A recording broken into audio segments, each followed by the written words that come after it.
Hi, this is Bill McCamley. And before we start this week's What the Bleep Does This Mean, I want to share a personal story. I was living in Austin, Texas, a really amazing city from 2021 to 2024. One of the main reasons I chose to leave was a demonstration that happened literally the day after Trump won the presidency back. On the campus of Texas State, a little bit south of Austin in San Marcos, a few assholes showed up with signs. The most prominent one was the one that said, "Women are property," quite simply. Another read, "Types of property," and that had a bunch of things, starting with women and then land, cattle, and slaves. It made me really sad, super angry, and frankly pretty frightened of what was to come for women in my family. So I wanted to come back to New Mexico to be near them. Recent events about how the Trump administration wants to treat women have done nothing to make me feel better about this. Last week, Pete Hegseth, our nation's Secretary of Defense, reposted a CNN interview with a pastor named Doug Wilson and some of his subordinates in his network of churches. In it, Wilson called women people that other people come out of. A fellow pastor said that women's rights to vote should be repealed and replaced with household voting, where only families have a right to vote in elections. And a female parishioner, making it very clear who was going to vote in those households, said that as a member of these churches, her husband is the head of our household and I do submit to him.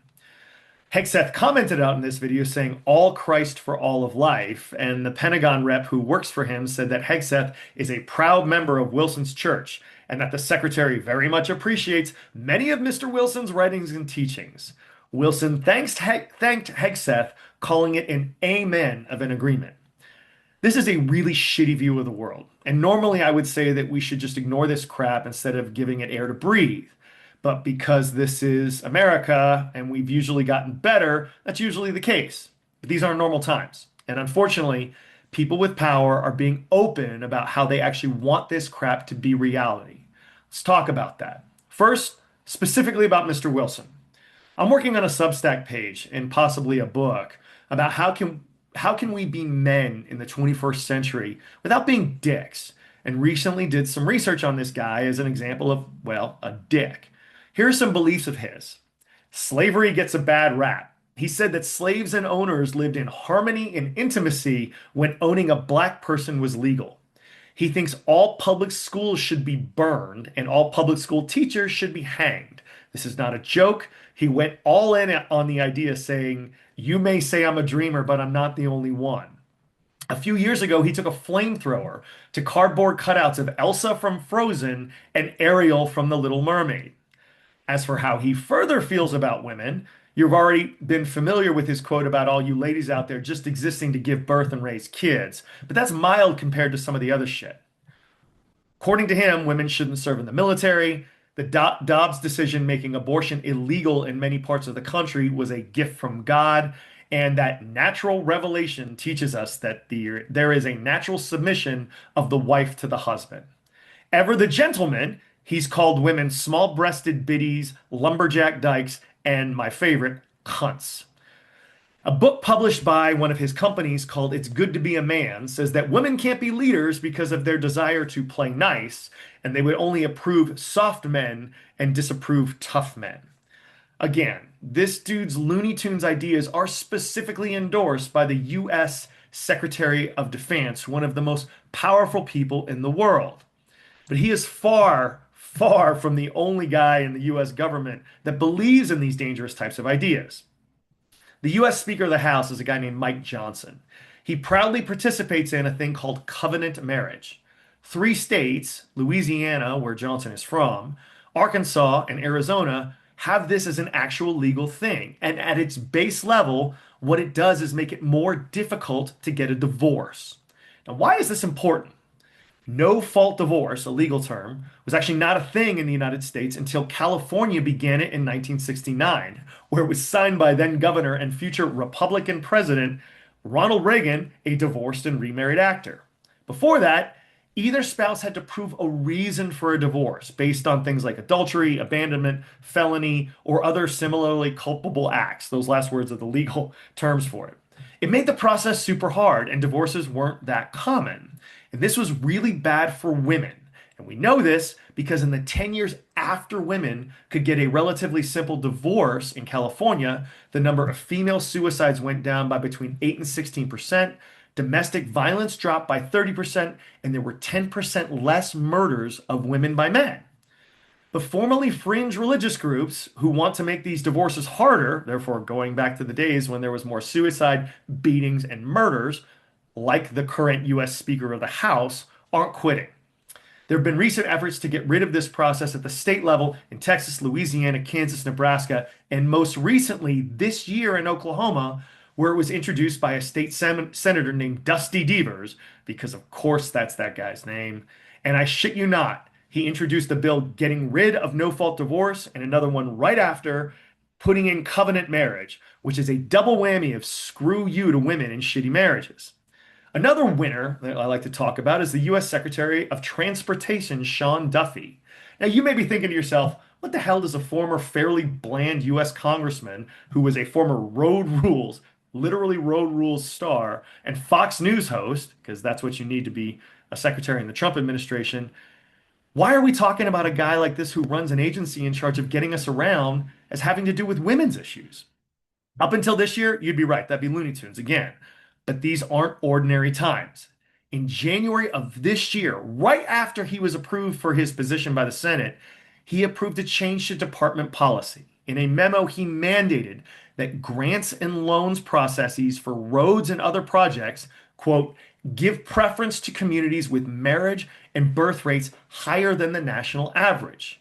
While this is mostly naked partisanship because 14 states with the highest fertility rates backed Trump in the 2024 election, it is also a blatant attempt to incentivize states away from policies that decrease birth rates, but at the expense of women.